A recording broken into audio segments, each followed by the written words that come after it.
Your Excellency, Governor Radović, distinguished guests, ladies and gentlemen, it is a great pleasure to address you today and to celebrate with you the launch of the fast payment system, a major milestone for Montenegro's financial sector, but most importantly, for the everyday lives of its citizens.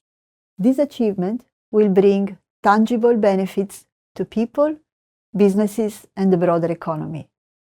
For individuals, it means greater financial access and convenience at low cost.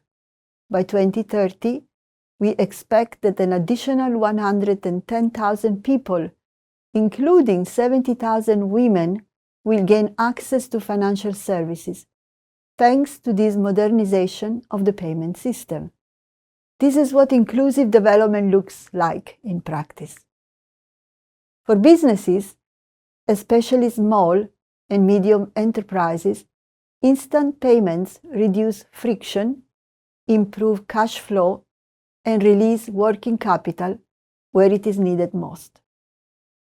They also generate transaction histories that help firms and households access credit even without conventional collateral. We project digital payment usage in Montenegro to increase by over 30% before 2030.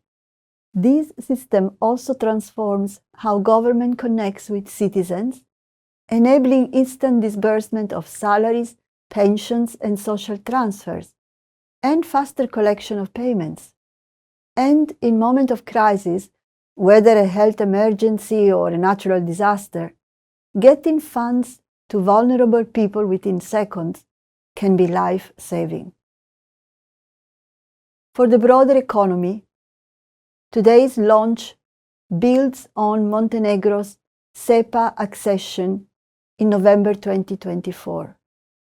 This step cuts the average cost of cross-border transfers by 90%, and citizens and businesses can now save up to 60 million euros every year in transaction costs.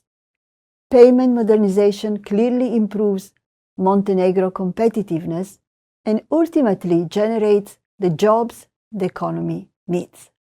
The World Bank Group, working with partners such as the European Commission, the Regional Cooperation Council, and the Central European Free Trade Agreement, has been proud to support Montenegro on this journey. The ongoing €8 million project, financed by the World Bank, underpins this effort. It is an investment in people, opportunity, and in Montenegro's future, delivering a state-of-the-art solution aligned with pan-European standards and allowing Montenegro to play a leading role in the Western Balkans. Let me finally congratulate the Central Bank of Montenegro and the government for their determination, vision, and leadership on this important achievement. We look forward to continuing our partnership as Montenegro continues to modernize its economy to improve the opportunities of its citizens. Thank you.